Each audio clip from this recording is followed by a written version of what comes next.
speaking of Washington right now, they're staring at $1 trillion deficit likely this year. The fact of the matter is that when all is said and done and you add up where all our money goes, our taxpayer money, our next guest says, think about this.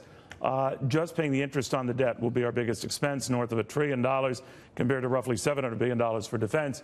To CNS News editor Terry Jeffrey.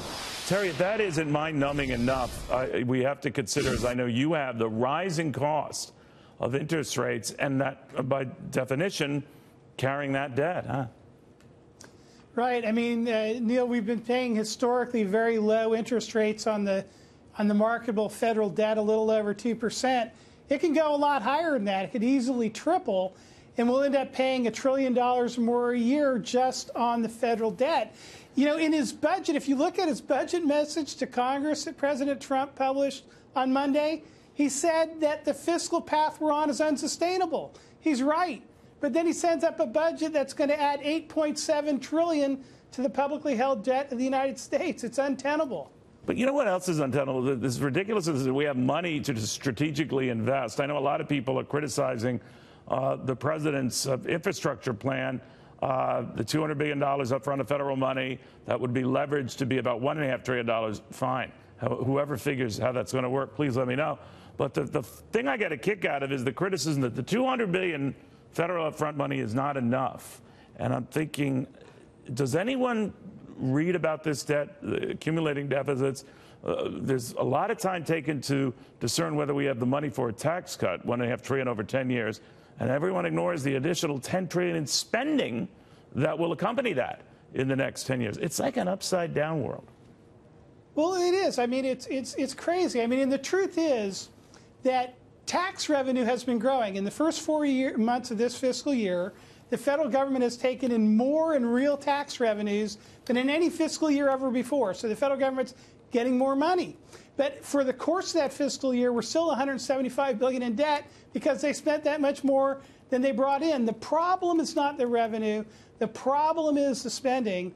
And when you have Republicans in Washington calling for more spending, that's a big problem, because the American people need real advocates of limited government in Washington, D.C., who understand the fiscal crisis we face down the road if we don't change the direction of the federal government. And right now, we don't have those voices in Washington who are in positions of power.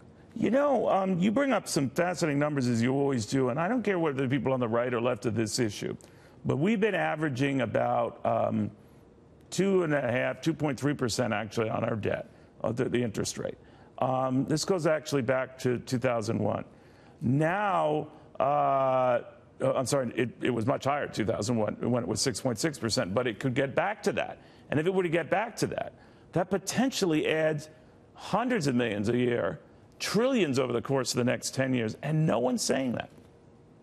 No, it's not. And, you know, another part of it, Neil, is that the federal debt, they divide it into two parts. There's the publicly held debt, most of which is marketable debt, which the Treasury is selling and people are paying that interest on. Then they have what the Treasury calls the intergovernmental debt, which is now still over $5 trillion. But that's the money they essentially stole out of the Social Security trust funds and other trust funds, and the government is theoretically going to pay back to itself. But over time, the intergovernmental debt is going to go away as the Social Security program and Medicare, et cetera, run a deficit. And all of the debt is going to be publicly traded debt that the Treasury needs to sell to people who are willing to buy it.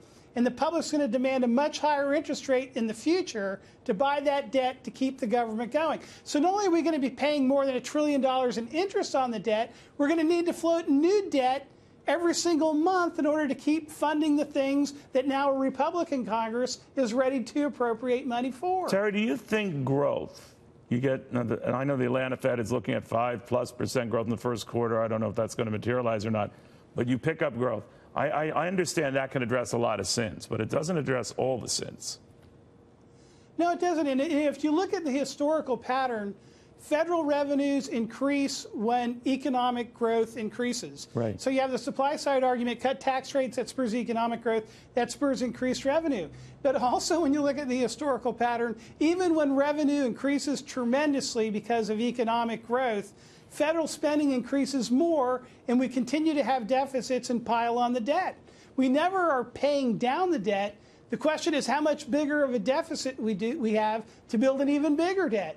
Eventually, we're going to hit the wall, Neil. And if interest rates go up, the moment when we're going to hit the wall is going to be closer and closer. All right. Thank you very much, my friend. I thought that was a sobering reminder. We need to get it out there because eventually we're going to have to address this, Republicans, Democrats, everybody, because that trend appears to be unstoppable. Thank you very, very much.